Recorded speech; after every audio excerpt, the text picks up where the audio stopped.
Welcome to the New Chemist Podcast. We're glad you're listening. Feel free to download this podcast on Google Podcasts, Apple Podcasts, and Spotify. Here on the New Chemist, we discuss chemistry, which simply put is the science of change, as well as careers, community research, and COVID-19. We're happy you're tuning in. My guest today is Dev Mandavia. Thanks for joining me today. It is so good to hear from you. Just briefly, I'll inform my audience about you. Dev Mandavia graduated Georgia Tech with a Bachelor's of Science with highest honor. His activities and societies included Alpha Eta Mu Beta, Kappa Sigma Fraternity. He studied abroad at the University of Oxford. He was a part of BMES. He also received several recognitions and awards. The Inventure Prize, first place twice.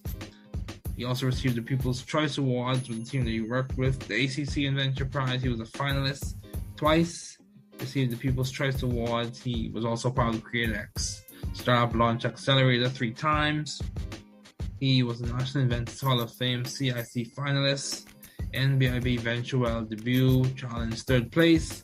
He received faculty's honors, dean's list, and he was a recipient of the Zeland Hope Scholarship. Some of his leadership responsibilities included Student Body Vice President for Campus Services, SGA, EVP for Stamps Health Ambassadors, and VP of Finance for GT Bravo Club. He has been very successful. He has served as a research assistant at Duke University Pratt School of Engineering. He has also served as Student Body VP, as I said, and he has served as a research lead for Mobile Enzyme Absorbing Particles Group. He has served as the founder and CEO of Alphen Technologies. He has also served as the Conversion Science Fellow, as a business advisor and consultant for OXOS Medical, co-founder, executive chairman, and then CEO at Ethos Medical. And currently he serves as the head of enterprise architecture and growth at OXOS Medical. Dev enjoys working in a multidisciplinary team and adopts a user-centered approach to solve real problems. He enjoys engaging in K-12 STEM outreach programs, traveling, skiing, golfing, and exploring eateries in his free time. Dev is a good colleague and friend of mine. It's definitely a pleasure and an honor to have such a talented and intelligent young man on this podcast. Well, Dev, thanks so much for joining me today. It's so good to have you on as a guest. Wow, me and Dev, we go way back to Georgia Tech, to BMed 3100. I mean, it's so good to see you, man. How have you been? Things have been great, man. Yeah, it's really exciting. It feels like just yesterday we were at, lecture, but I'm glad to see all the things that you've been up to, and I'm super excited to be here. Yeah, dude. So what have been your long-standing interests in the field of science? Oh, that's a good question. Because I've seen you've done a lot. You have done a lot in your career thus far, even though you graduated. Oh no, you're too kind. Yeah. I think the things that interest me the most are, working with really intelligent, driven people, and us collectively working towards trying to make a difference. As cliche as it sounds, a lot of, I think the reason that I gravitated towards the healthcare field or like medical devices, more broadly science, was because it was more tangible to see the kind of impact that you could have, right? Okay. So, with the devices that's, we're making now, or with the services that we provide, it's very easy to directly see the impact it has to patients, to doctors, to people that are providing care, which is exciting and very encouraging. Okay, yeah, that's good. So, I'll break it down for us just a bit. You said you see tangible impact. What do you mean by that? Sure. So, not that there's anything wrong with, pursuing a career in a different industry, but me personally, if I were to start a company that was in, the social media space, or, another project management tool, or, fintech, or this, that, and the other, all of this provides services and they provide value to people. But when we look particularly in like the medical device or healthcare space, it's very easy to see that, okay, if I make this one thing, this could improve patient outcomes by X because of a problem that we've identified, or that this service is going to, in the context of what I'm working on now, trying to increase access to care and providing more equitable care to, majority of the world that currently lacks access to it. So that's something that, encourages me, and it's what I think of when I get out of bed and go to sleep every day. And that's, I think, why it's at least easier for me to gravitate towards something like that. Yeah, it sounds like you're really passionate about it. So given all the things you're doing in your career, how do you maintain view of the bigger picture? Like, how do you see the forest for the trees? How do you keep perspective in your workplace and also in your personal life? The short answer is I don't do a great job of it. Okay, that's fair. It's something that I'm continuously, trying to be better at. I think it's very easy, especially when you're passionate about something, to kind of get lost into it. I know, right? So, it feels like just yesterday that we were at Tech, and like I truly feel that because, I've been working so long and so hard at what we've been up to, and it's something that I'm super passionate about. But it also, you do lose the forest for the trees. It is sometimes hard to keep track of, the bigger picture or the 10-year, 15-year plan. Not that, I'm a proponent of those kinds of things. I'm, a little more laid back and like to see where life takes me, and just make sure that I wake up every day, look in the mirror, and am excited to do what I'm about to do that day. And that's kind of how I life, I guess, proceed right now. Yeah. Okay, that's good, man. So how have you been adaptive and creative in the field of science? Can you discuss any of your projects that you're working on or that you've worked on? How have you been adaptive? How have you added your flair? Because you've worked in the biomedical engineering space, and you also work in the science space primarily. So what I see, you worked as a Convergent Science Fellow, you worked as a founder and CEO of Alphen Technologies, a variety of other things. So where have you added your flair? So I think the biomedical engineering degree from Georgia Tech is great because it is kind of a blend of a lot of different disciplines together. So you have more of a holistic understanding, and you also have maybe more of an entrepreneurial background, at least based on the program that Georgia Tech kind of encourages. Yeah. So in terms of how I've added, let's say, my flair. Well, what's been piqued your curiosity as you've worked in the field? What project particularly has piqued your curiosity? Where I'm at now is honestly probably the most excited I've been. I think throughout my career. OXOS Medical, we're trying to enable anyone anywhere to access diagnostic care right where they need it, exactly when they need it.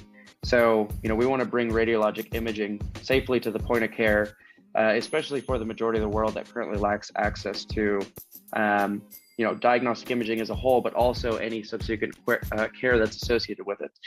And that's, I think, the mission that we have that excites me. I think in terms of what about it that I enjoy is the multidisciplinary aspect of it, that I think the BME degree lends itself to. So, I don't do much of the technical work anymore, even though I have in the past. And I think the technical background is great to have because it becomes very difficult to manage a pretty complex project, especially a pretty, heavy R&D engineering project without having some level of understanding. But at the same time, I think the business acumen and I think the healthcare background, or at least the knowledge of, the healthcare system as a whole with payers and, providers and such, is very beneficial for crafting, what is our go-to-market? What is our long-term strategy? How is it that we're actually going to achieve this mission that we've, set out to go and accomplish? How do we get the funding, the resources, the, correct staff? I agree. That's good. Actually go and do that. So that's I think where I've been interested.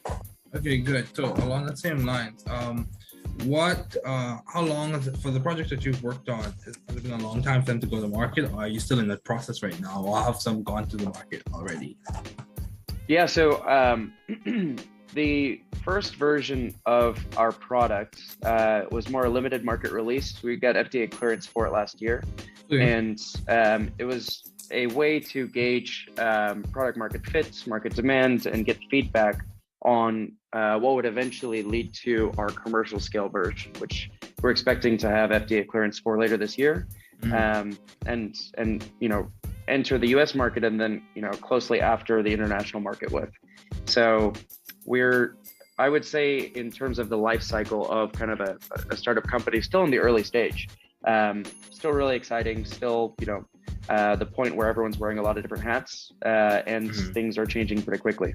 Yeah, so it sounds like, is it a startup, if I may? Is it a startup, or would you? Yeah, absolutely. Okay, good. So how have you sought or found the right environment for you to thrive intellectually and scientifically? So how did you find this OXOS Medical? How did you find these various places you worked at?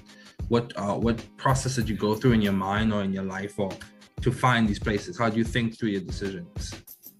It honestly kind of happened by chance, by chance. Okay. Yeah. Well, what is the adage that, opportunity or luck is, just when opportunity meets preparation, or whatever it is. Yeah. I've heard them before. While I was working on my last startup, OXOS Medical, one of our board directors was a board director of this company as well. So there was the introduction made there to the CEO of OXOS Medical, and we became, very close mentor-mentee relationship, and then became fast friends. And we'd been in touch for, the last 3-4 years throughout, the very early stages of OXOS. And I think after we had raised a funding round at OXOS Medical, it made sense to make the jump over, because I think there was something that there was a need that I felt that I could fill. And there was a large enough and ambitious enough problem that OXOS had set out to actually go and pursue, that got me excited to make the jump. That's good. That's very good. So how do you maintain a balanced life given all your responsibilities and accomplishments? Would you say you're balanced, Dev, or do you have your priorities in check? I mean, oh my goodness. Yeah, it's Georgia Tech guys. I know. Yeah. I take time to, do the things that let me kind of de-stress, or, give me time away. Some people, meditate. I play golf. I play golf poorly, might add. I'm still learning, but it's a hobby of mine that I've picked up that I found really relaxing, and something that I think just, takes me away from the work environment. Yeah. But and I've heard golf is a good networking tool too, Oh yeah, I mean, we have plenty of our investors and C-suite stuff that are into golf. So it's been a really fun hobby, and I think it's gained a lot of popularity as of late as well. Okay, good. So, what if you had to break down your success thus far? How would you say you've been successful as a student from point A to point B, from Georgia Tech to where you are now? What would you say has complemented you being successful? Has it been your work ethic? Has it been the time you spend on your work? Has it been the networking that you have, the mentors that you made, that you found? Has it been these different, has it been the projects that you worked on along the way? What has complemented your success tremendously? Oh boy. I mean, it's all the things you said, but I think, I think, the work ethic, the amount of work that I do, all the cliche things are more of a downstream effect of being passionate about what it is that you want to do. If there's something that you truly believe in, if there's something that truly gets you out of bed, or that you think about, before you go to sleep every night, that's going to, that will be the driving factor in you putting in the work, in you going outside of the scope of, what is required, doing, beyond what is necessary to, however we're defining quote unquote success, right? So I think that's first and foremost has been what has allowed me to do what I've done, at least so far in the healthcare and the medical space. And I think through that, I've been able to meet some pretty incredible people that have had, a very long-lasting impact on my career. That board director at the company I had founded, who is also a board director here, who made that introduction initially, that was, a big step. And he was actually one of the people that back in Georgia Tech encouraged me to, look down the path of entrepreneurship, given that he's a professor at Georgia Tech in the biomedical engineering department, Dr. James Stubbs, who's, just a phenomenal human. And he'd been there, done that, started and sold a bunch of companies, and was one of the reasons that, like yourself, I was pre-med as well, and decided that instead of med school, I felt that, at least personally, I could have a larger impact if I made the tools, the services, and devices that healthcare providers, used to provide care to patients, as opposed to being one of the providers themselves. Yeah, dude, and you have to find your niche. I completely agree with that. And I say this is my personal opinion. I don't believe everyone is called to be a doctor. Everyone has the passion to do so, and I think you can make effective change in different spaces, and the change could still be as long lasting, or it may not translate as quickly in the clinical arena, but the change could still be long lasting. So yeah, and also the thing you talked about Professor Georgia Tech, dude. We could have another episode just about the professors I've met at Georgia Tech, whether they be people who look like me, who don't look like me. It's just the genuine care, concern, and technical acumen of those professors, especially when it came to not just the classroom, but also your next steps. Oh yeah. That's something that's indelible in my mind. So how do you maintain vision and teamwork in your environment? Sorry, could you repeat that? How do you maintain vision and teamwork in your environment? So, especially in the startup environment where things change so quickly, that can be difficult, right? That is something that we are still trying to get better at. I think in terms of vision, that's something that we reiterate every time we have like an all hands. We put the development of the next product in the context of the vision. We make sure that people actually truly buy in when we're recruiting and going through interviews. It is just that important for everyone in the company to have buy-in, for everyone to believe that, what we're doing is important. Because as I mentioned earlier, that passion is really what is going to drive the work ethic. That passion is going to be what is, going to produce a caliber of work that just can't be replicated. So we put the vision first and foremost. In terms of teamwork, that is more of something that we try to address through a cultural fit. So we look for people that are, humble, that are willing to be proven wrong, and can take criticism constructively. A lot of the things that require you to forego your ego so that you can collaborate with other people who often have maybe a different set of either objectives or key results that sometimes can conflict, and parties need to be able to negotiate with one another.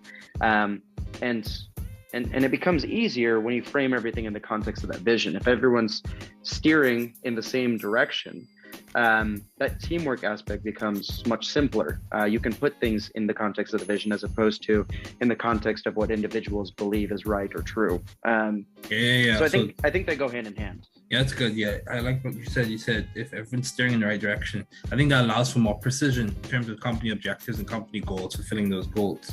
You come closer and closer to the target as you move around because you're all steering in the same direction. That's good. Very good. So why did you choose biomedical engineering as a field to major in Georgia Tech? Why BMed? Why did you choose it? Initially, it was because I was pre-med and because Georgia Tech had, a great program, and I was interested in an engineering degree. I was interested in learning, I don't want to say more, but being able to build things or understand, from a first principles basis, how things work. So that was what I think initially encouraged me to look at BME. But I think, my rationale evolved over time. As I started to look outside of the scope of just pre-med. I fell in love with, the problem-based learning environment. I really enjoyed the collaborative environments, given that, most of the classes were team project based. And I was really, I think the BME program, more than anything else, is one of the reasons that I pursued entrepreneurship. I mean, our program, more than, I think most others, even at Georgia Tech, is very, entrepreneurial focused. I think because the degree forces you to think about things in the context of the problems that clinicians, that patients, that whomever face, and how you can address said problems. And that's a framework that you can apply to anything. It doesn't necessarily need to be within, the medical device space or the healthcare space. I agree. And I completely agree, because I'm working on a startup as well within science education, media for science education. So yeah.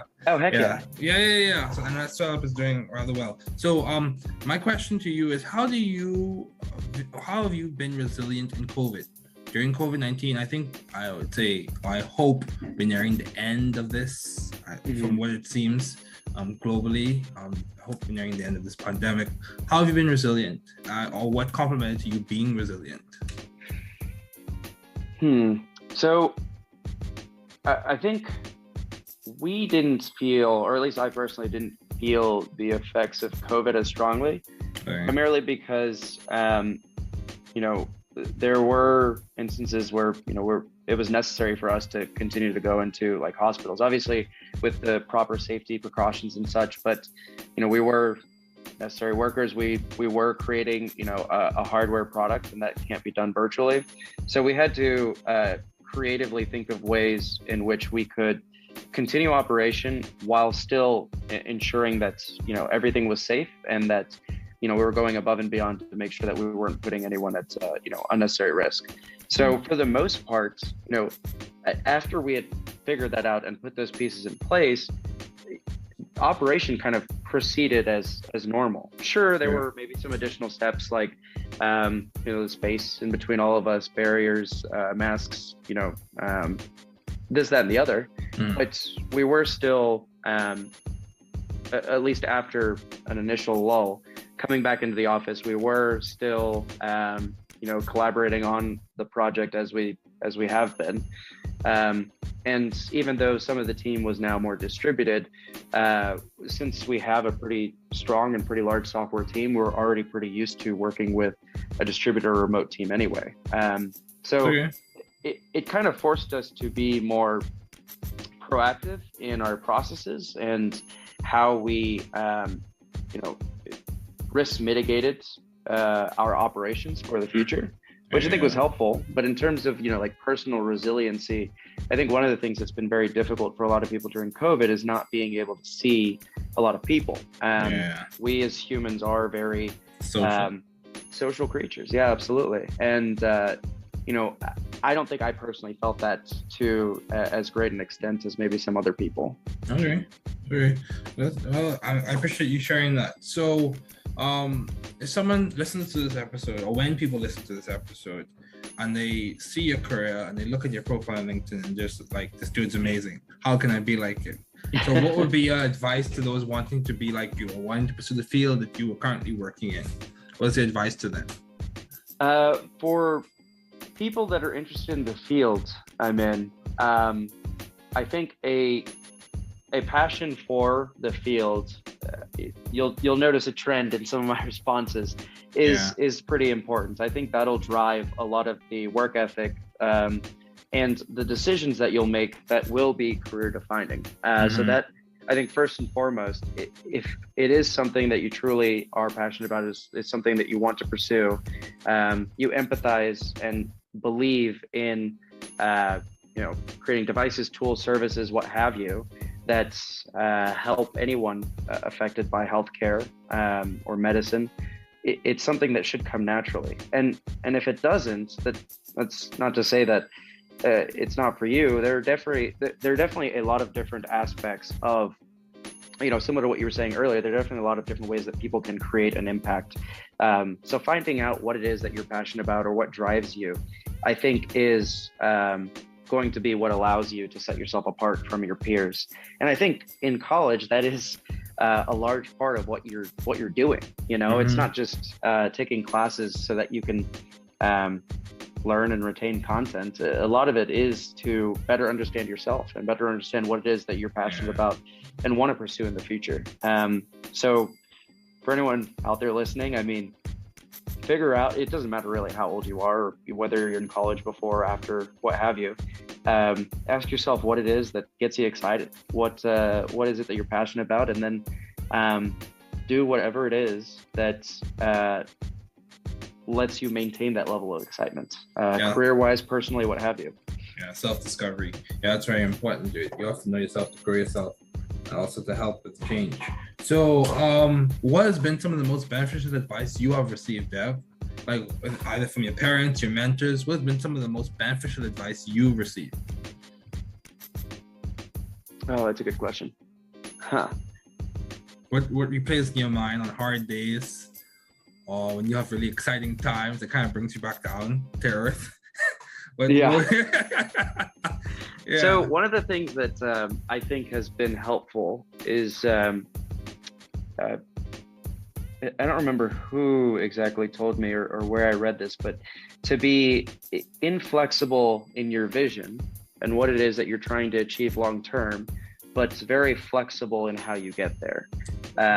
Just because something isn't going as planned, or you face some, however you define a setback, this, that, the other, you don't need to have a set plan, a set of steps, things that have to go exactly right for you to get to where it is that you want to be. I don't personally, believe in kind of a 10, 15, 20-year plan or anything to that extent. I live in the moment for the most part, but I know the things that excite me are the things that I feel are going to make an impact. So in the context of, for me personally, if my goal is to make an impact, I'm inflexible in that sense. I make decisions that lead me in that direction, but I'm pretty flexible in what I do day to day, week to week, year to year, as long as it's framed in the context of, what it is I'm passionate about. Okay, that's good, Dad. That is very good. Man, Dev, thank you so much for joining me today. It was so good to have you on.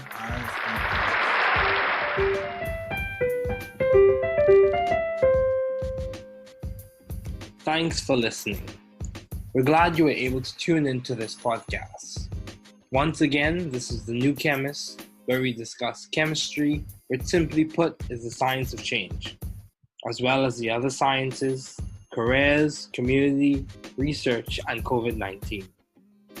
Thanks again for listening. Note, the views on this podcast represent those of my guests and I.